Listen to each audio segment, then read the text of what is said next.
Muy buenas noches, bienvenidos y bienvenidas a la edición 132 de Cocuyo Claro y Raspado, una iniciativa de El Diario Tal Cual y del medio digital Efecto Cocuyo, que hacemos para que usted esté lo mejor informado, entienda lo que está pasando en Venezuela.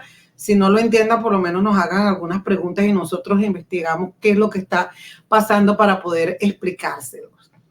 Y ya rapidito, porque tenemos un invitado que genera polémica, pero rapidito le doy la bienvenida a mi colega, amigo Xavier Coscojuela.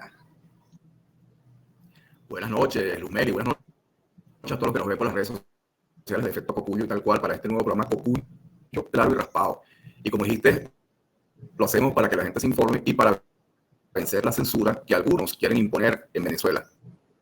Ya estamos listos para esta semana que, como dijiste, es con el colega y amigo Vladimir Villegas, que abordaremos lo que ocurrió en la cumbre entre la Unión Europea y el CELAC, donde asistió la vicepresidenta del Rodríguez, lo que generó polémica, su asistencia y unos besos que se dio por allá, que recibió. Pero antes de eso, vamos a ver cómo van las cosas en Venezuela.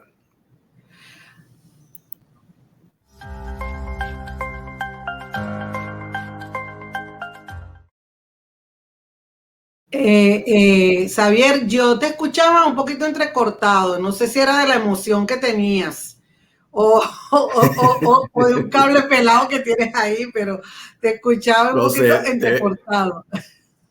Debe ser el internet que está fallando para variar en este país, pero voy a poner aquí de emergencia la otra alternativa. ¿Me escuchas ahora bien?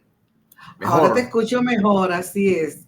Y es que ustedes saben, pues bueno, usuarios de Efecto Cocuyo Tal Cual, tenemos que escuchar a Xavier muy bien, porque Xavier como que tiene unos datos ahí muy calientitos sobre la última reunión que hubo de los candidatos a las primarias de la oposición, de la plataforma unitaria, y otros datos, Xavier, así que escucho, soy toda oídos. Bueno, la reunión se dio el lunes pasado, se había acordado previamente durante el debate, después el candidato Enrique Capriles pidió también la reunión, y se hizo la reunión, sí, participaron los 14 candidatos, no todos estaban presentes en el sitio, pero Andrés Velázquez y César Pérez Vivas, participaron vía Zoom. El único que estuvo realmente ausente fue el candidato Copey, y no solamente fueron los candidatos, cada candidato llevó su asesor, ¿no? Ahí, bueno, lo que hicieron fue discutir escenarios sobre las primarias. Inicialmente parece que hubo algunos candidatos que pretendieron plantear otros temas, que sí, reformas constitucionales, etcétera, etcétera, pero al final lograron centrarse en lo que debían centrarse, que son qué va a pasar con las primarias, qué hacer ante la posibilidad de que el gobierno suspenda la primaria, qué hacer ante la posibilidad de que el gobierno inhabilite más candidatos. Eso estaba, por cierto, en el ambiente esos días. Pareciera que ha habido un freno o una posposición por parte del gobierno de esas medidas, pero que se estaban anunciando, se estaban rumoreando dos medidas. Una, que se iban a habilitar a 3 de los candidatos que están participando, que serían el candidato a Acción Democrática, Prosperi, Delsa Solórzano y Tamara Adrián, por haber participado en la Asamblea Nacional del 2015, de haber participado el gobierno interino, etcétera, etcétera. Esa es una decisión que estaba supuestamente cocinada, y la otra que decía que el Consejo Nacional Electoral tenía que participar en la organización de las primarias y que la Comisión Nacional de Primarias no podía permitir participar a ningún candidato inhabilitado.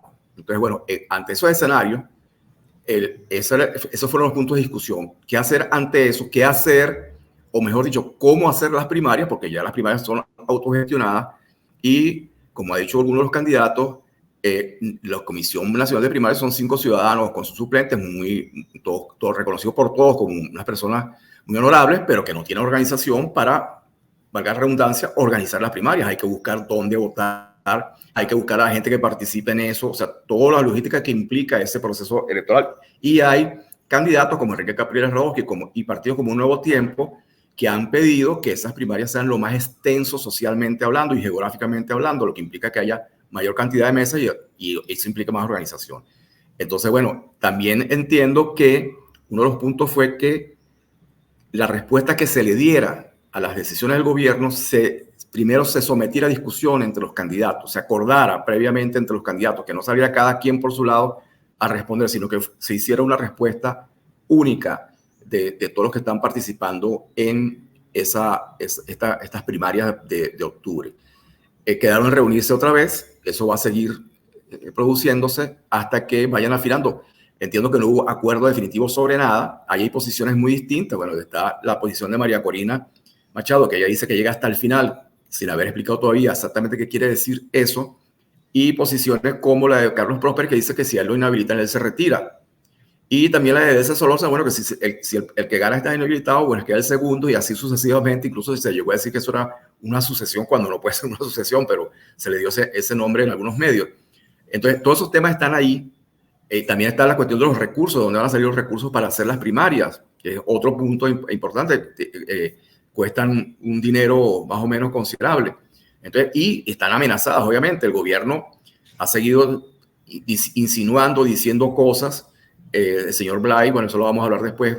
En Bruselas dijo que había que permitir que las primarias se hicieran como es debido, pero sabemos cuál es la naturaleza del gobierno y sabemos que seguramente estas dos iniciativas, imagínense, este escenario, por ejemplo, el gobierno dice, las primarias tienen que organizar el Consejo Nacional Electoral y no pueden participar ninguno de los candidatos inhabilitados, e inhabilita a 3 más para llegar a 6. O sea, de los 14, 6 inhabilitados, quedan 8. Uno de los objetivos de la primaria era fomentar la participación de la gente, pero si los candidatos que se suponía que iban a tener mayor apoyo popular no participan, pues eso obviamente le resta fuerza a esa participación. Entonces, todo eso es lo que tienen que discutir, y el objetivo fundamental es que se pongan de acuerdo en una posición común de los 14.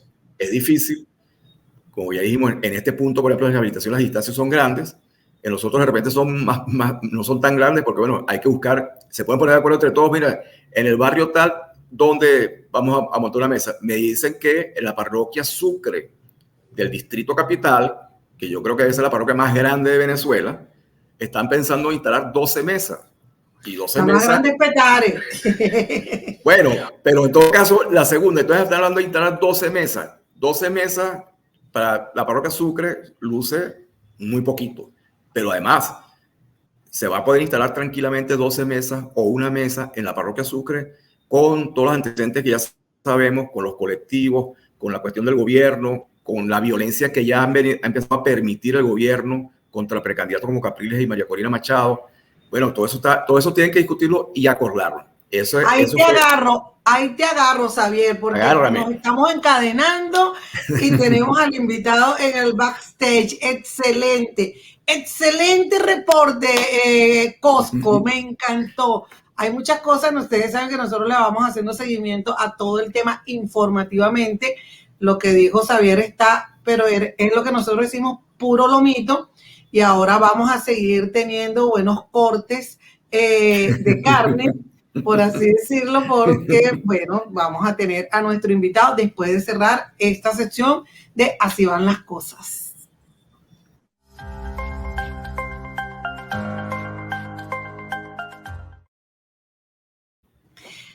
Ajá, Xavier, nos toca presentar a Vladimir Villegas, periodista, político, trabajó en Últimas Noticias, Nuevo País, el Diario de Caracas, La Universal, como columnista del Nacional, El Mundo, fue diputado al Congreso de la República, que fue presidente de la Subcomisión de Derechos Humanos, presidente de la Comisión de Asuntos Sociales y Vecinales, fue parte de la Constituyente, embajador en Brasil, embajador en México, vicecanciller para Asia, Medio Oriente, Oceanía. Actualmente trabaja en el Circuito Uno Radio y tiene su propio canal de YouTube.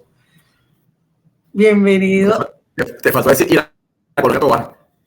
Ajá, y también la Colonia Tobar. Bienvenido, Vladimir, ¿cómo estás? Esposo de Gilda y papá de Alejandro y Juan Carlos. Bueno, no me meto en asuntos personales, Vladimir. Mira, tú sabes que, bienvenido, Vladimir. Gracias, Luzmel y Xavier Cocobela, buenos amigos. Fíjate, tú estabas diciendo que lo que traía Xavier era puro lomito, pero yo creo que el corte adecuado para el día de hoy es el pollo de res. ¿Lo has comido? Mira, sí he comido pollo de res, pero tiene más gusto, ¿oíste? Bueno, pero tú sabes que me gusta a mí el vacío. Ah, y las entradas. Es delgadito, es un corte sureño, es delgadito, pero bien sabroso. Así que así. también vamos a tenerlo.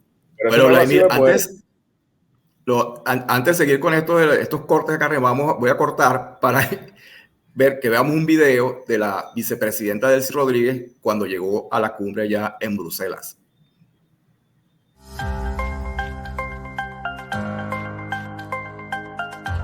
Bueno, estamos llegando a una cumbre histórica de dos bloques de países marcados por desequilibrios, desigualdades, y Venezuela, ¿qué aspira? Venezuela aspira a caminos de paz para todos los países del mundo. Venezuela aspira cooperación genuina, verdadera, que sea fructífera para los pueblos que están en las calles, que esperan algo de sus gobernantes. Así que venimos con mucha esperanza para traer el mensaje de Venezuela, el levantamiento del bloqueo criminal contra nuestro país.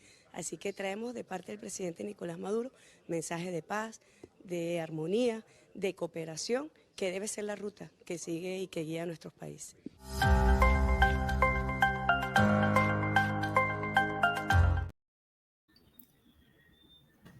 Bueno, pero aparte de la participación en la cumbre, creo que el evento más importante fue esta reunión que hubo convocada por el presidente francés, por el presidente Macron, en donde estuvieron Lula, estuvo también el presidente Petro, estuvo el presidente de Argentina, y ahí se pudieron ver las caras, Gerardo Blay y Delcy Rodríguez. Bueno, no se vieron las caras porque estaban uno al lado del otro, no estaban de frente, pero estaban ahí en el mismo sitio. Vladimir, estuviste tuiteando, diciendo, echando cuentos de la reunión que hubo en Washington con la plataforma unitaria. Entonces, nos gustaría que nos empezaras a decir qué sabes de un posible reacercamiento para ver si se puede restablecer la mesa de diálogo de México.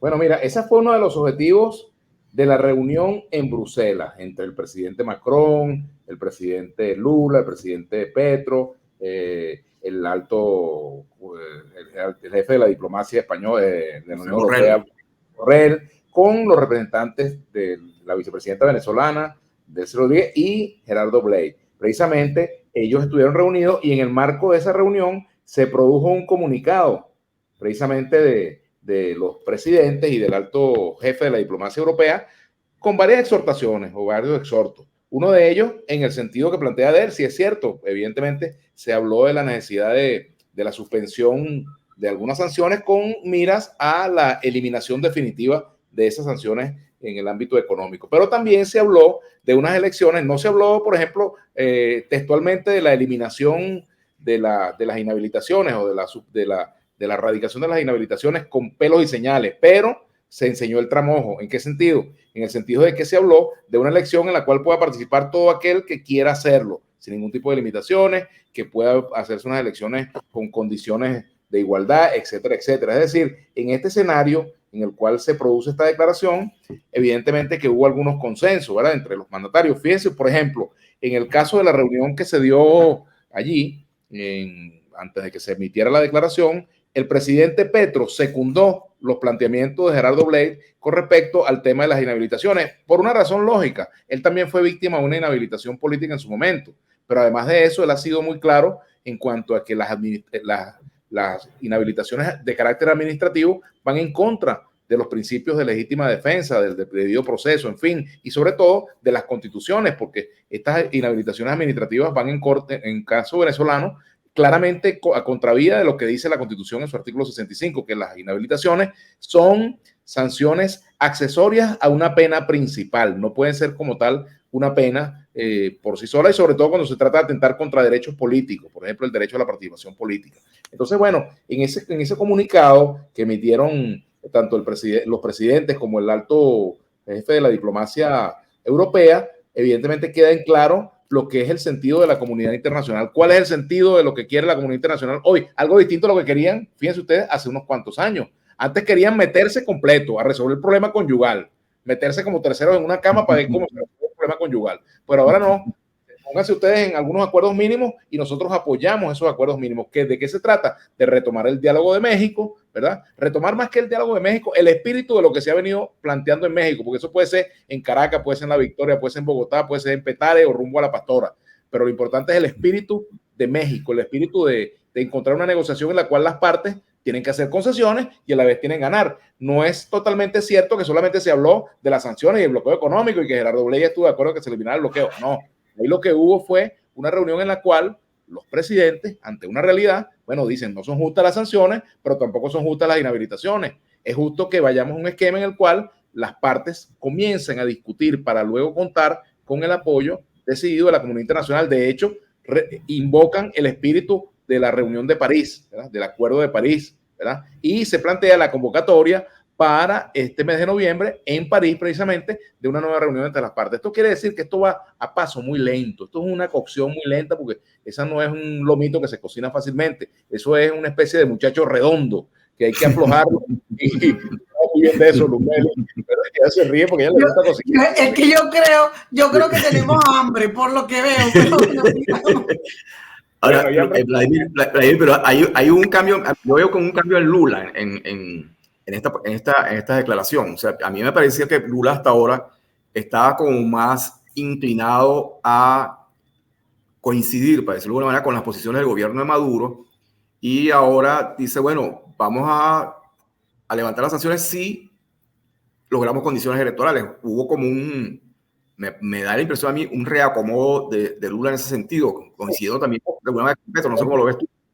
Por el tema de la narrativa, porque eso de la narrativa a Lula le quedó muy feo. Yo lo lamento por él, de verdad. A Lula le quedó muy feo eso del tema de que la narrativa, bueno, es que hay una realidad que Lula no es que no conoce, sino que él es el interlocutor entre Maduro y los otros presidentes latinoamericanos. Y yo entiendo su rol en este juego, porque no tengo ninguna duda de que en privado Lula le tiene que haber planteado al presidente Maduro, mira, la solución tiene que darse en el marco, pues, de concesiones claras y concesiones justas en cuanto a materia electoral. Así como se pide la eliminación de las sanciones, yo no puedo permitir unas elecciones, no puedo apoyar unas elecciones con inhabilitados, porque de paso, fíjense ustedes, un elemento importante que es bueno recordar. Hace poquito, el expresidente Bolsonaro, que no es santo de mi devoción, fue inhabilitado. Pero ¿cuál es la diferencia entre la inhabilitación, por ejemplo, de María Corina o Capriles con respecto a la de Bolsonaro? Que la de Bolsonaro fue producto de una decisión judicial, lo cual le da un piso distinto a las inhabilitaciones que se dan en Venezuela. Y entonces, por supuesto que Lula no se atrevió a promover una inhabilitación administrativa. Podrán decir que Lula controla los tribunales, pero en política y en la democracia, la forma es parte del fondo. Eso es fundamental. Y en el caso venezolano, el problema es que no se han respetado las formas, ¿verdad?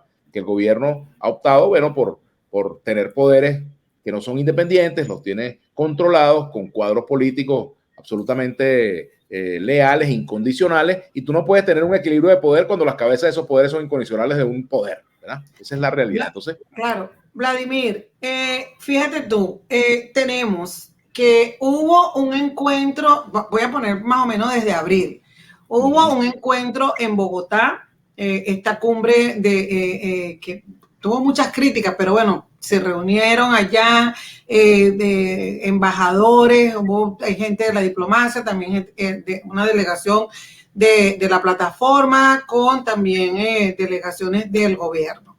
Luego hubo la visita de Carsten, el enviado especial de Estados Unidos para el tema de los rehenes. Luego se revela que hubo una reunión en Qatar entre Jorge Rodríguez y Juan González. Así es. Lo que me han dicho, se han dado 2 reuniones ya. Exacto. Luego tenemos además que hubo esa reunión la semana pasada, ya los días han pasado tan volando en julio, sí, la semana pasada en Washington, justamente a mí me dijeron en Bogotá que era relacionado a cuando se supo que hubo la reunión en Qatar. Pero después de la reunión de Qatar hubo como un cambio y según algunas fuentes, pues allí la conversación no fue tan, digamos, tan tranquila de parte de los Estados Unidos. Y después se da esta reunión en Bruselas. Si nosotros leemos esto, aunque esto va lento, como dices tú, que es que más bien es un muchacho redondo, un asado. Mi mamá hacía un asado espectacular, por cierto. Un muchacho redondo. Pues hemos visto que hay unas iniciativas allí, solo que no termina de concretarse nada. Fíjate tú que en esa reunión que hubo en Washington, según me contaron fuentes dignas de todo descrédito, como digo yo, no, pero en serio dignas de todo crédito, gente muy seria, que ustedes también conocen. Bueno, me contaron que de la administración Biden sondearon a la representación de la plataforma unitaria para preguntarle qué pensaban de unas posibles habilitaciones parciales. Pues hubo un rechazo unánime de todos los voceros de la plataforma de esa posibilidad. ¿Y a qué creo yo que viene eso? Yo creo que así como se están dando esas conversaciones en Qatar, allá en Qatar, creo que fue que dijimos, ¿no? Esas reuniones que se han venido dando, evidentemente me parece que lo que hizo el gobierno norteamericano fue transmitirle a la plataforma unitaria un planteamiento del gobierno de Maduro, porque seguramente dentro de esas conversaciones, bueno, podemos habilitar algunas candidaturas, no vamos a habilitarlas todas, por ejemplo, ¿verdad? Y bueno, ahí viene el gran problema, porque imagínense ustedes que habiliten a alguno de los candidatos, por ejemplo, si habilitan a Capriles y a Superlano, imagínate, María Corina no va a aceptar eso. Si habilitan a Delsa y a Superlano, pues María Corina tampoco lo va a aceptar, aunque Capriles ha dicho que si lo inhabilitan, él se aparta, ¿verdad? Si él gana las primarias y lo inhabilitan, él se aparta. Pero aparte de toda esta situación, está, por ejemplo, el pronunciamiento que acaba de hacer la Dirección Internacional de 20 Venezuela, del partido de María Corina, rechazando este diálogo que hubo en Bruselas. Es decir, que todavía en la propia oposición no hay claridad con respecto a cómo reaccionar frente al tema de las inhabilitaciones. Y se ha convertido esto en un asunto que puede poner en peligro incluso la realización de las primarias y el mantenimiento de una unidad que es muy precaria. Fíjense ustedes, hay muchas versiones del tema de los brazos, que si es que Pérez Villa no tenía suficiente fuerza para levantar el brazo a María Corina. Pero muchacho. Exacto, otro decía que fue que María Corina no se puso desodorante, dijo por ahí un mal hablado, y otro decía que no quería retratarse en grupo. Es decir, estas señales, estas cosas, incluso aunque sean muestras gestuales, nos indican que la cosa no está muy bien. De hecho, incluso ayer me comentaba alguien de los precandidatos que asistió a las primarias, a la reunión de los candidatos. A la reunión del lunes, echa para afuera también. Decían que había mucha molestia en algunos de ellos con María Corina, porque María Corina llegó tarde y se retiró de primero. Y entonces dijo, bueno, me tengo que retirar, les dejo aquí a uno de mis representantes, etcétera, y me tengo que ir y gracias por venir. Y de paso me decía la persona que me echó el cuento, bueno, que no puedo decir por obvio, ¿verdad? Y no habló. No solo que no habló, sino que me dijeron que estuvo chateando toda la reunión. Y entonces, bueno, esta persona se sintió como, digamos, como una especie de, como irrespetada por ese gesto de María Corina, que de paso, bueno, no es muy proclive a retratarse en grupo, ¿no? Entonces, bueno, pero es complicado, ¿no? Fíjate, Vladimir, pero fíjate, esa propuesta del gobierno, que se supone que hace el gobierno, que la transmite el gobierno de Estados Unidos, la transmite a la plataforma unitaria, es su estrategia, en definitiva, es dividir a la oposición. O sea, insisten en eso. Ahora bien, a mí también me dice gente que está... Exacto. Hay gente que dice que está en la delegación que me dice que el problema es que justamente se van a Washington porque el problema es que los Estados Unidos no cumplió con su parte del acuerdo de noviembre, que era facilitar la conformación del fondo de los 3.200 millones de dólares, que es lo que el gobierno está reclamando que no se cumplió. Y tienen toda la razón. Se acordó una cosa en noviembre entre todas las partes y los Estados Unidos no han facilitado que ese fondo funcione. Y ya vamos para 9 meses. Entonces, claro, la delegación va a Washington, de alguna manera entiendo, para tratar de presionar a los Estados Unidos y, bueno, poner las reglas clave y a ver si ese fondo por fin arranca, ¿no? Presionar es una palabra muy grande. Bueno, ¿con qué? Exhortar. ¿Con qué se siente la cucaracha, ¿no? Fíjate, porque el drama de la oposición venezolana, ¿sabes cuál es el drama? Que la oposición venezolana está en medio de una negociación entre dos fuertes. Bueno, el fuerte en Venezuela, que es Maduro, y el fuerte que es Estados Unidos, donde quiera que se pare, ¿verdad? Entonces, la oposición venezolana no tiene cartas para jugar, entonces ya está en una especie, pues, de apuesta a que Estados Unidos logre resolver el tema del fondo, ¿verdad? Pero también eso implica señales de parte de Venezuela, eso no es gratis, ¿verdad? Para Estados Unidos. Eso es, entonces, allí la oposición carga con la responsabilidad, por la plataforma unitaria, de que esto no se concrete. Bueno, primero porque muchos de los que están en la plataforma unitaria pidieron sanciones, ¿verdad? pidieron que se congelaran fondos, etcétera. Entonces, cuando eso ocurre, ya Estados Unidos tomó sus decisiones y todo en Estados Unidos tiene que ver con sus intereses políticos, tanto geopolíticos, sus intereses, y los intereses electorales en un año, como estamos aquí en Venezuela, un año preelectoral, también en Estados Unidos. Y entonces, bueno, la administración Biden tampoco es que va a ser suavecita por aquel principio de que quien se vuelve miel se lo lamen, ¿verdad?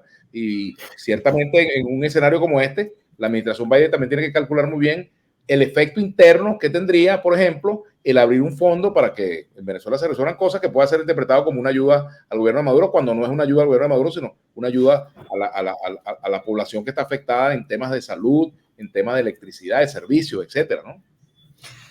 Mira, Vladimir, vamos a presentar un video también, porque justamente, fíjate, hay una... ¿ah? El video de los besitos de Zapatero. No, chicos. Nosotros no somos superficiales en ese sentido. No, pero es que, perdón, eso tiene un toque electoral, eso no es nada superficial, eso no es pero no. Mira, ya va, Vladimir, tú estás invitado. Así es. El video ese lo ponemos en el programa tuyo. Aquí tenemos otro video. Está bien. Bueno, mira, es que eso nos pasa con lo que somos periodistas y somos así. Mira, vamos a compartir un video porque Maduro también ha dicho, y es una percepción que hay, bueno, una percepción sobre hechos, por supuesto, sobre algunos hechos, que empieza una nueva etapa con Europa, con la Unión Europea. Incluso España parece ser como que la cabeza de playa de la normalización de relaciones y de la vuelta, como la tesis del aislacionismo contra Maduro no funcionó, pues ahora una tesis de no dejarlo que se vaya tan aislado que termine haciendo cosas como se han hecho en Nicaragua. Entonces vamos a compartir esto porque creo que hay que dar toda esa lectura de todos estos movimientos que se están dando más afuera que dentro de Venezuela, lamentándolo mucho. Así es.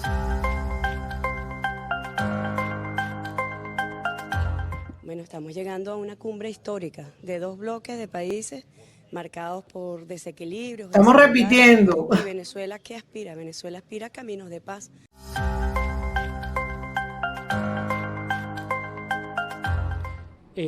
La política sigue igual. Obviamente, expertos electorales verían que en cierto punto va a ser muy difícil tener una elección libre y justa, y es algo donde no tenemos una ventana indefinida.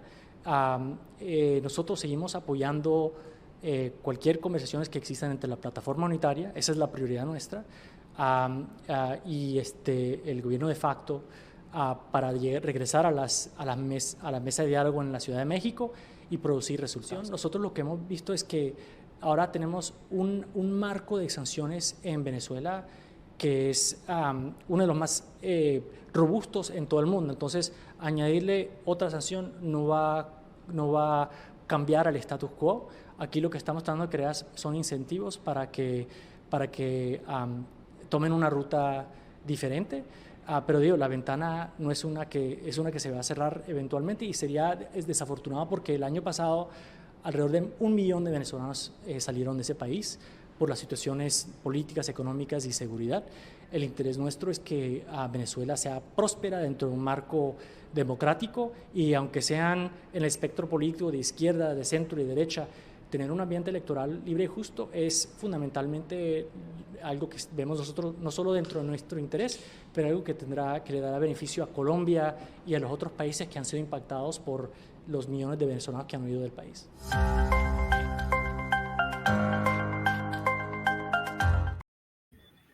Bueno, ¿qué te puedo decir? No, yo creo que es importante, después vamos a tener al cierre el otro video, pero yo creo que es importante porque Juan González habla de que la ventana no va a estar abierta todo el tiempo. Y de acuerdo con los comentarios que uno recogió por allí, pareciese que en Qatar pasaron cosas. Y te lo digo porque se lo pregunté a una persona y me dice, esa ventana, o sea, es como que Estados Unidos ya puso un límite, ¿no? Y como tú lo dijiste, la conversación es Maduro, Estados Unidos, y pareciese que ese límite está allí, y de hecho algunas declaraciones un poquito histriónicas que vimos la semana pasada tenían que ver justamente con este ajuste de tuercas. Creo que esta declaración de Juan González de decir que ahí hay una ventana, pero que esa ventana no está, tiene que ver también con algo que nos decía un invitado en estos días en Con la Luz, que es que pues el primer gesto que se va a ver de ahora en adelante para ver si hay algunas condiciones en las que se puedan dar unas elecciones más o menos creíbles, sería la elección del Consejo Nacional Electoral. Exactamente. Entonces, no, ¿cómo lo ves tú? Pero fíjate, hay por cierto, disculpa, para complementar lo que dijo Luz Meli, hay por cierto, hubo de alguna manera la ventana se abrió un poquito porque el lapso para postular aspirantes se amplió. Así, y eso no es de gratis. Casualmente, después de esta exactamente. Eso debe ser una secuela de lo que nosotros hemos visto en estos días, pues esas reuniones, ¿verdad? Ahora, fíjate, también en lo que dice Juan González, una respuesta directa a Guaidó, que pidió más sanciones, por ejemplo, eso hay que apuntarlo, o sea, hay un sector de la oposición pidiendo más sanciones en medio de una situación en la cual ya la comunidad internacional está convencida de que las sanciones no solamente no son necesarias, sino que son inconvenientes, están buscando cómo abrir un nuevo escenario, por supuesto, con sus límites, ¿verdad? Esto no le da al gobierno de Maduro carta blanca para hacer lo que le da la gana, para meternos más en la ruta hacia Managua. Esto no se trata de eso, todo lo contrario. Yo creo que está bien, no habrá más sanciones, pero también todo tiene un límite, ¿verdad? Y puede haber flexibilización de sanciones a cambio de gestos, ¿verdad? Esto es un tema de gesto político. Por ejemplo, el CNE, la elección del CNE es una muestra de cuán el gobierno va a estar dispuesto a ceder, ¿verdad?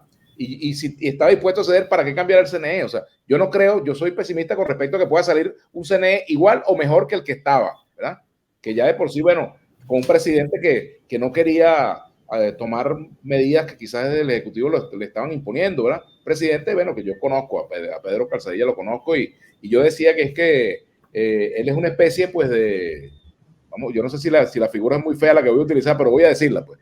Él es una especie de poeta dirigiendo una morgue, ¿no? O sea, él no es un hombre para ese tipo de trabajo que se requiere de un cuadro político al frente del CNE, porque el problema es ese, ¿ves? Que el gobierno quiere es que el presidente del CNE sea un cuadro político y la mayoría actúe de acuerdo a sus intereses políticos, y por eso es que hemos tenido los poderes que tenemos en Venezuela, ¿verdad? Esa es la realidad. Entonces, ¿qué va a salir de allí? Soy pesimista, moderado pesimismo, pero no soy muy optimista para nada con respecto a que vaya a salir un mejor CNE. Ahora, con respecto al tema de la negociación, bueno, estos días son cruciales, ¿verdad? Estos días son cruciales. Esa semana no es de gratis, como decía Xavier, seguramente habrá algunas concesiones, ¿verdad? Por ejemplo, ayer me encontré en el bautizo del libro de Michael Benford, me encontré a Picón, al rector saliente y aspirante, porque se postuló nuevamente, ¿verdad? Entonces, se postuló, pero no, ¿quién lo está apoyando? Porque no vi que está... Universidades, entiendo, en fin, fue lo que me dijo ayer, ¿no? Entonces, yo de verdad no he revisado, mala mía, como dicen los chamos, no he revisado la lista de postulados por quienes los postulan, etcétera, pero en todo caso, bueno, si él se postula porque cree tener algún chance de que puede volver. Se habla de que puede volver Luis Emilio Rondón, hijo, también. Se dice que, bueno, que puede venir incluso la posibilidad de que, bueno, se mantenga Enrique Márquez por una de las corrientes opositoras y se mantenga Picón por la otra. O sea, hay muchas versiones, así como han corrido muchas versiones de supuestos de nuevos presidentes del Consejo Nacional Electoral. Pero esto se está moviendo y esos presidentes del Consejo Nacional Electoral son espantavotos, como dice alguno. Bueno, ten la seguridad de que ninguno va a ser una miel atrapamosca, ¿no? Yo no creo. Mira, espantavoto, para no espantar a los usuarios, tenemos dos preguntas que han compartido. ¿A qué juega el gobierno con estas prórrogas? Es decir, la prórroga, la extensión de lo de para escoger el CNE. Y un comentario dice: si el CNE es un punto muerto, ¿puede la extradición del Pollo Carvajal entrar como ficha en estas negociaciones? Mira, yo creo que ya el Pollo negoció lo que iba a negociar desde España. Yo esa extradición, yo no le veo que ese pollo le quede mucha carne. Yo creo que es un carapacho lo que llegó allá a Estados Unidos, hablando en el sentido no de ser humano, sino de cuanto a, claro, a su que ya él debe haber dicho todo lo que tenía importante que decir. Pero fíjate que es un dato importante que como altos personeros del organismo de seguridad han terminado en Estados Unidos. Eso no, es una cosa que llama la atención. Vladimir, generales que fueron muy activos en apoyar la revolución, porque está Alcalá y hasta ahora este señor que tuvo, y además a mí me llama mucho la atención que el señor Jorge Rodríguez dice que el señor es un corrupto, pero fue un héroe de la revolución. ¿Y cuándo fue que se corrompió? Tengo que recordar dos cosas, ¿verdad? Uno, el abrazo que le dio Diosdado Cabello cuando regresó. Recuerdo el acto, el PSUV lo recibió y Diosdado prácticamente lo cargó. Y bueno, en ese momento, cuando ocurrió el episodio allá de Aruba. De Aruba, en el 2000, eso fue en julio del 2014. Fue hace poco, relativamente. Y de repente, pues, ahora resulta que era un delincuente. ¿Y cómo que lo dejaron salir del país si era un delincuente, verdad? Pero pasó lo mismo con Ramírez. El gobierno, imagen, Vladimir a la una, en el desaparecido programa Vladimir a la una, ¿lo recuerdan? Bueno, en ese programa Diosdado Cabello habló, y hay un video que está circulando por allí donde él alerta, hay una maniobra contra el compañero Rafael Ramírez, unas denuncias van a salir de pregunta de corrupción, entonces que está preparado para esa campaña contra nuestro compañero Rafael Ramírez, etcétera. Entonces hemos visto cómo, por ejemplo, en la Asamblea Nacional, cuando el PSUV tenía mayoría, antes del 2015, la oposición pidió la investigación a Rafael Ramírez y el PSUV la negó, ¿verdad? Yo no me meto el Tribunal Supremo prohibió la investigación. Prohibió la investigación, pero la Asamblea la negó también. O sea, la propia Asamblea, la mayoría de la Asamblea no permitió la investigación a Ramírez, ¿verdad? Es decir, que el gobierno, por ejemplo, el caso de Tarek El Aissami, ¿verdad? ¿Dónde está Tarek? ¿Dónde está Tarek? Voldemort, no se puede nombrar. No, yo no sé dónde está. Yo no sé dónde está, pero lo cierto es que hasta ahora no lo han dicho sujeto, no lo han inhabilitado, no lo han presentado. Y a mí me recuerda esto que está pasando con Tarek El Aissami, algo que creo que fue que me dijo Juan Barreto en un programa que yo le hice, una entrevista que yo le hice, que se está jugando una especie de striptease con Tarek El Aissami, ¿no? Es decir, bueno, en el striptease, por supuesto, sea mujer o sea hombre, se van quitando ciertas piezas y dejan la más importante para lo último, ¿verdad? Por ejemplo, bueno, se quitan la franela, se quitan las medias, de repente se quitan la camisa. En el caso de las mujeres enseñan, qué sé yo, algún seno, ¿verdad? Y de repente el codo. Pero la parte que quizás muchos quieren ver es la que quizás van a utilizarla y van a mostrar en el momento en que sea conveniente, porque yo no creo que Tarek El Aissami esté en un resort en este momento, ¿verdad? Ahora, ¿dónde está? No le preguntes a Jesús Faría porque se pone bravo. A mi amigo Jesús Faría. Jesús Faría se pone bravo y se pone también, que en estos días lo vi respondiéndole a una colega periodista, se pone un poquito cavernícola el señor. Pero bueno, el tema, creo que, tú sabes, Vladimir, que aquí nos mojamos, aquí nosotros decimos, bueno, es probable que pase tal cosa. Ajá. Lo más seguro que quién sabe. Lo más seguro es que quién sabe, pero es que me llamó mucho la atención que Jorge Rodríguez haya pedido la extradición del Pollo. Sí. Y eso, o sea, me llamó la atención. No sé si es que eso entonces entra como una ficha de negociación. Porque bueno, ellos se quedan calladitos con lo de Alex. Lo que pasa es que Rafael Ramírez todavía está por allá en Italia y el Pollo no, el Pollo ya está en un proceso en Estados Unidos, ya se presentó ante el juez. Pero te pregunto, ¿a quién quiere el gobierno tener más en Venezuela? ¿A quién le interesa más tener? ¿A Alex Saab o al Pollo Carvajal? A Alex Saab, supuestamente, ¿no? Supuestamente Alex Saab, pero eso es lo que ha dejado, eso es lo que ha trancado todo. O sea, toda esta conversación con el enviado para rehenes y todo esto se ha trancado porque el gobierno de Maduro quiere, por lo menos lo último que se supo, era pedía a Alex Saab y la liberación de todos aquellos ciudadanos de Estados Unidos, incluso los boinas estos de la operación Gedeón, liberar a estas personas, o sea, hacer un intercambio de 1 por 7. Yo te voy a decir una cosa, es mayor el interés que tiene el gobierno norteamericano en que suelten a esos compatriotas, a sus compatriotas, ¿verdad?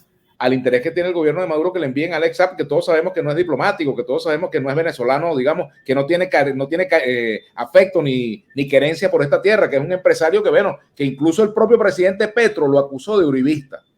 O sea, un tipo que incluso, fíjate tú, si revisamos las redes, internet, etcétera, su abogado del Espriela fue abogado de Uribe también, un abogado que compartieron con Uribe. Entonces tú dices, bueno, ¿cómo así? Como dirían en Colombia, O sea, es un personaje que le sirve al gobierno como ficha de cambio. Bueno, yo te entrego si tú me entregas, porque se ha convertido en una figura, pues, sobre la cual se ha generado toda una campaña internacional pidiendo su libertad, pero es parte de lo que Lula llama, es una narrativa, esa es una narrativa. Claro, pero es una excusa definitiva del gobierno venezolano para no negociar. Podría utilizar el caso del pollo Carvajal en la misma dirección. También, o sea, no, si no me entregan también al pollo, no hay negociación. Entonces, SAP y el pollo. O sea, porque ellos han venido... también. Ellos han venido escalando las peticiones, ¿no? Sí, pero cuando yo llega creo un momento... que ya, O sea, eso sería una especie de coyuco diplomático haciendo sí, menos mal, como dice, que no hay un detenido vegetariano, no.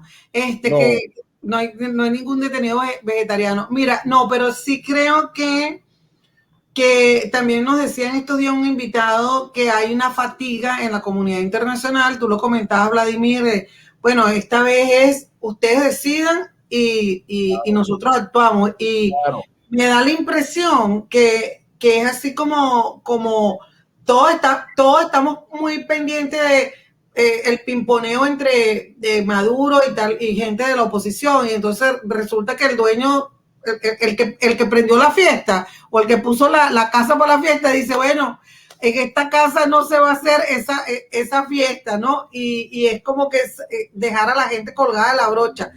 Tengo esa ligera impresión. Yo también creo. Lo que pasa es que también la comunidad internacional debe haberse percatado del error que significó, por ejemplo, la actuación del Grupo de Lima, ¿verdad? Que Diosdado lo llama el Grupo de Grima. La actuación de la Unión Europea en Venezuela, los países que, los embajadores, en fin, obedecieron a una línea que lamentablemente se tradujo en contribuir a la derrota de la oposición, y el gobierno salió fortalecido en todo esto. Entonces, fíjate, ¿qué es lo que ocurre? Que ahora la comunidad internacional tiene otra perspectiva. Reciben a Delcy, ¿verdad?, como vicepresidenta de Venezuela, tienen sus embajadores en Venezuela. Ya Guaidó no es Guaidó, ya Guaidó es un recuerdo de un pasado muy reciente, pero que casi nadie quiere traer al presente, ¿verdad? Su influencia política es prácticamente cero. Voluntad Popular en Venezuela está representada por un tipo que se declara de centro, como lo dijo en la entrevista que le hice Superlano, por ejemplo. Leopoldo López fuera, jugando algunos factores de la oposición venezolana al triunfo de Vox en España y al PP. Bueno, y por eso se citaba lo del beso. ¿Por qué? Porque lo del beso de Pedro Sánchez, aparte de un acto de cortesía, yo lo interpreto como un gesto político también de Pedro Sánchez, de desafío a la derecha española, y también de carantoña hacia una izquierda que también está molesta con él porque no ha logrado todo lo que quería, pero que en medio de este cuadro, pues, tener un representante del gobierno de Chávez en los sectores más radicales de la izquierda española, quizás les gusta, pues, que esto haya ocurrido. Y de paso, saben que eso les genera molestia y les genera urticaria y les genera mala digestión a la gente de Vox, ¿no? Vladimir, vamos a ver el último video que tenemos para terminar de comentar. Perdóname, rapidito. Este programa es de ustedes, pero yo no resisto la tentación de leer un Twitter muy bueno que publica, un tweet muy bueno que publica Jesús Seguía. Miren lo que dice, rapidito. Mira, lo que Maduro sabe, que serán arrasados si la oposición sale a votar masivamente y unida. Lo que sabe la oposición, lo mismo que Maduro. Lo que hace Maduro, estimular la tensión y la división opositora. Lo que hacen algunos líderes opositores, lo mismo que hace Maduro. Buenísimo, 20 puntos. Sí, le quedó muy bien ese resumen a Seguía, la verdad. Sí. Y es verdad, totalmente. Así es. Vamos a ver el video. El último video. Bueno, que tiene que haber diálogo, ¿no? Tiene que haber diálogo y respeto. Y que Venezuela, bueno, seguirá sus procesos sociales, políticos. En la mesa de diálogo hubo un consenso, que lo puedo decir aquí entre los dos. Hubo un consenso de que hay que levantar las sanciones contra Venezuela. Bueno, que se cumpla el consenso. Esa es la primicia. Así es.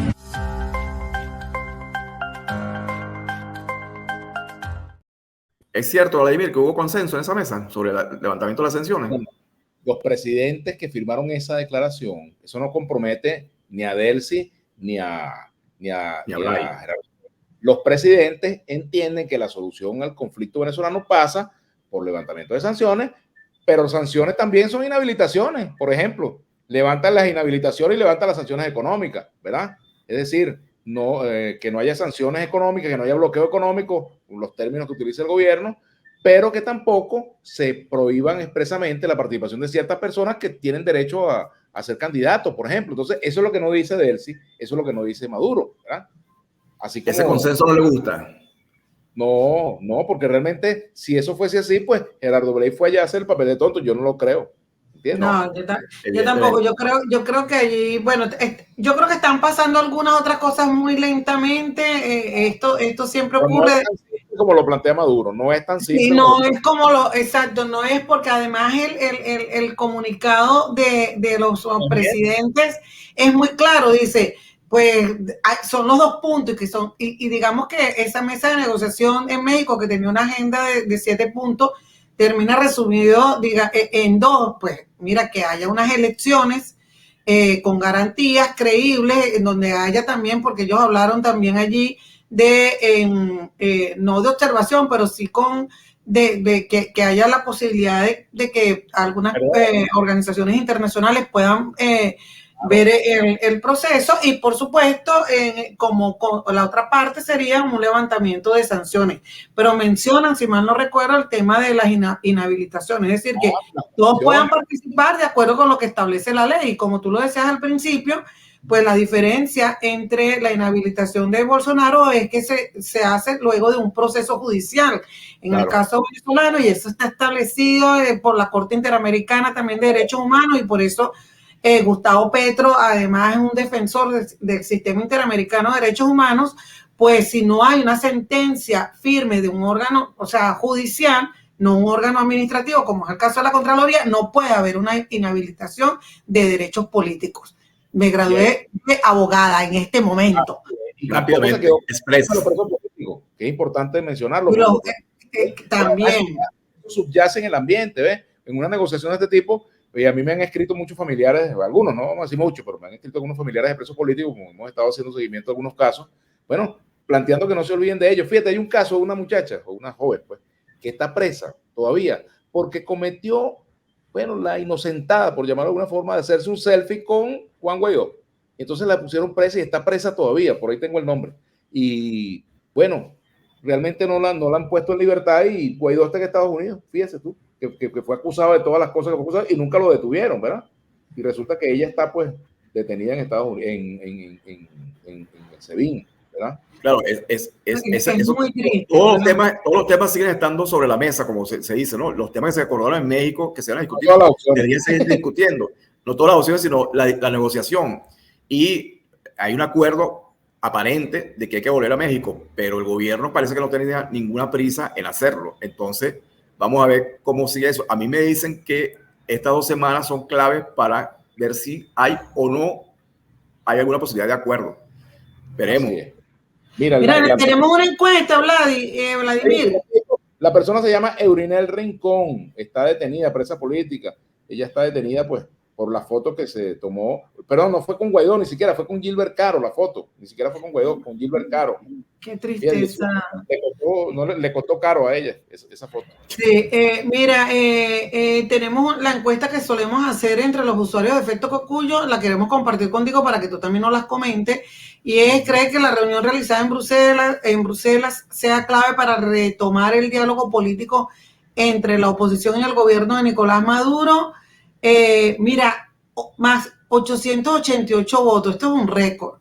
77,9 dice que no. ¿Tú qué dices, Vladimir, para cerrar? Mira, que me anotes en el sí, porque yo tengo que creer en eso, aunque sea, mira, tengo que creer, porque si no creo en el diálogo, no creo ni en Dios. O sea, ¿a qué me refiero? Yo que no soy muy religioso que se diga. ¿Tú no eres ateo? Yo pensé que tú eres ateo. ¿Perdón? Yo pensé que tú eras ateo. Yo creo en un ser superior que no tiene relación. Mi relación es directa con ese ser. Yo no tengo relaciones ni con iglesias, ni con sectas, nada de eso. Pero ese ser no anda, no se te presenta como un pajarito, ¿verdad? Bueno, a veces sí, a veces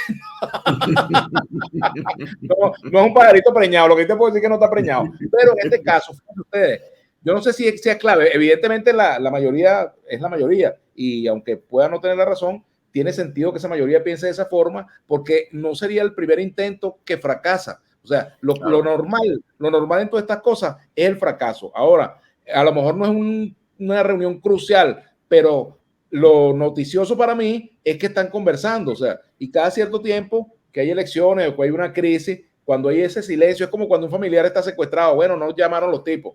Oye, no llaman y no piden dinero, no se sabe dónde lo tienen, nadie sabe dónde está. Y bueno, de repente se produce una llamada. Bueno, a lo mejor esa no es la que va a resolver el problema, pero abre una esperanza. Entonces, ese rayito de luz, ese cocuyito, para utilizar un nombre por ahí muy común en este programa, ese pequeño tiene que ser una esperanza que no debemos dejar apagar. Yo acompaño, por supuesto, el escepticismo de esa mayoría que opina, porque hay razones para ser escéptico, ¿verdad? Y pesimista. Pero también hay razones para creer, porque si dejamos de creer, ¿qué vamos a hacer? O sea, dejamos de hacer periodismo y nos ponemos a hablar de emprendimientos y cosas que no es que no sean malas, no es nuestra especialidad. Mira, yo creo que hay que creer, y yo también creo que además el camino, no hay otro camino que ese, que negociar al final de cuentas. Hacer la campaña el asunto es ver hasta dónde va a dar el gobierno concesiones para, por ejemplo, para las elecciones. Estamos viendo a un gobierno que más bien está yéndose hacia el otro lado, con la inhabilitación de María Corina, con las amenazas a otras inhabilitaciones y todo lo que comenté al principio. Y con lo que comenté al principio de la posibilidad de que obligue a la Comisión Nacional de Primarias a no permitir la participación de los inhabilitados, las agresiones en la calle, etcétera, etcétera. Entonces, va por esa vía. Pero otra cosa que hay que rescatar de esto es que ya no solamente fue Estados Unidos que de alguna manera presiona al gobierno de Maduro para sentarse y dar concesiones, sino que también los europeos y los restantes países son todos presidentes vamos a llamar de izquierda, en los que tal vez Maduro en alguna oportunidad tuvo la esperanza de que pudieran un apoyo y que podían permitirle ciertas cosas que le están diciendo, no, mira, tienes que volver al carril democrático. Entonces, bueno, eso lo garantiza que vaya a ocurrir, pero ayuda a los que creemos que esa es la vía y que hay que retomar la negociación para que lleguemos a un camino que permita dirimir este conflicto político de la manera más civilizada posible. Mira, mientras no se le suba al gobierno los costos de permanecer en el poder de forma indebida y no se le bajen los costos de salida, esta situación no se va a resolver. O sea, aquí tiene que haber una negociación en la cual se hable, y lo hemos dicho muchas veces, Luzmeli también, lo hemos conversado en otros momentos, mientras no se hable del día después, mientras no se tenga claro el día después, ¿qué va a pasar? Ajá, yo entrego Miraflores, entrego la presidencia, ¿qué va a pasar conmigo? ¿Qué vamos a hacer? O sea, tiene que haber, por eso es importante la figura que la oposición escoja como candidato presidencial, que tiene que ser un candidato capaz de unir, que no sea un candidato balicón, pero que tampoco sea un tigre que esté esperando a una presa que la van a sacar en amarrado, ¿entiendes? Entonces, evidentemente, todas estas cosas juegan. La necesidad de discutir el escenario post-elecciones, garantías políticas para el chavismo también, porque no podemos creer que una fuerza que está trincherada en el poder, tú le vas a decir, dame el revólver que te voy a meter un tiro. No, eso no es así, ¿entiendes? Mira, yo ahí lo que creo también es que en este momento todos se están repitiendo, o sea, tanto del lado de la oposición, o sea, vemos que el camino, esa película ya la hemos visto, con diferentes protagonistas, y del lado del gobierno de Maduro, esa película ya también la hemos visto, y estas tensiones que se están viendo en la calle, y lo que creo es que ojalá que sea el momento de cambiar el final de esa película, y seguramente tiene que ver con todo, con eso que planteaste, pues, digamos, de elementos básicos de una negociación, pero yo creo que también hay un tema que a veces del que no se habla tanto, y es que lo que uno percibe, esto ya lo vi que lo decía también Mercedes Malavé, y me parece que lo describió, lo definió muy bien. Lo que uno percibe es un gran deseo de cambio en las personas en Venezuela. Fíjate tú, por ejemplo, la encuesta que hizo por la analítica, que hay gente que no le gusta por la analítica, pero dio una cifra que para el gobierno es mortal. Apenas 9% de popularidad en Caracas y a nivel nacional 10%. O sea, y sobre todo esa necesidad de cambio, Vladimir, que algunas personas incluso igualan a esa necesidad de cambio que se expresó claramente en el 97, pues, y luego en el 98 con la elección de Hugo Chávez. Es decir, el gobierno también sabe eso, y no propiciar otras opciones, pues mira, ya sabemos cuál puede ser la película. Puede ganar una elección de manera fraudulenta, o de la manera fraudulenta en el sentido de que si inhabilitas a todo el mundo, se hace esto, se hace lo otro, desestimulas el voto, pues hace todas trampa que se hace siempre en el proceso previo al día de la votación, pero lo que no va a cambiar, es mi impresión, es ese deseo de cambio. Claro, lo que pasa es que no hay esa necesidad emocional, Lumeli. El problema es que a la oposición le ha faltado inteligencia emocional por algo que decía Stalin González. Hay opositores que los pellizcan y se abstienen, ¿entiendes? Entonces, el gobierno le conoce la caída a muchos sectores opositores, claro. Sabe, ¿entiendes? Sabe provocar esa pero mi punto allí, Vladimir, es que hay esa necesidad de cambio, y esa necesidad de cambio no solamente digamos, de opositores, sino esa necesidad de cambio también se percibe en aquellas personas que han sido chavistas y que no quieren nada con Nicolás Maduro. Es decir, ese proceso está allí, y eso es una olla de presión.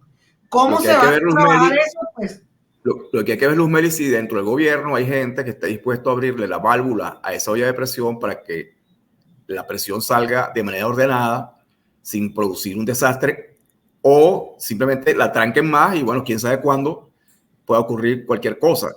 Pero evidentemente el cambio tiene que ser grande porque la situación del país es terrible y no hay perspectivas de mejora, sino todo lo contrario. Entonces, bueno, la gente va acá viendo las cosas peor y quiere que las cosas de alguna manera se resuelvan.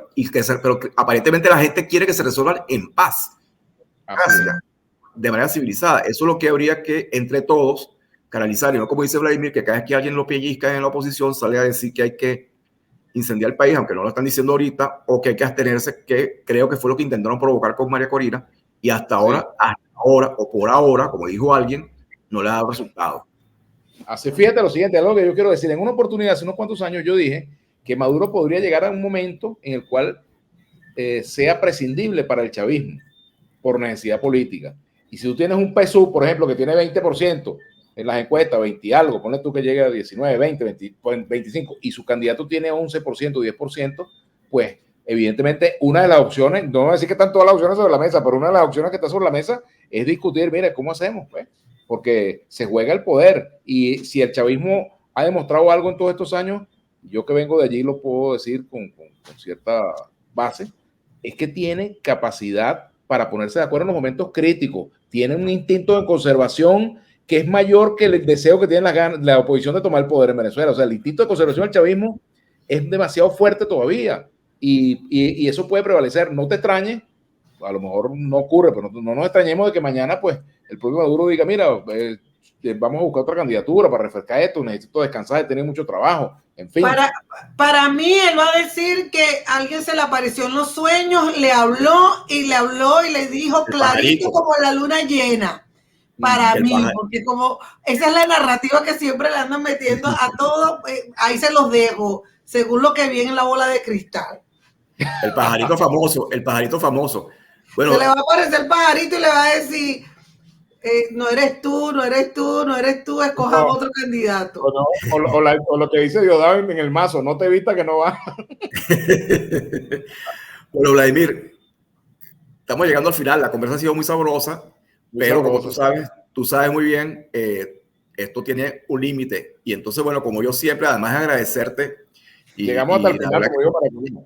Así, aquí sí llegamos hasta el final y sabemos cuál es el final. Ese otro final todavía no lo sabemos.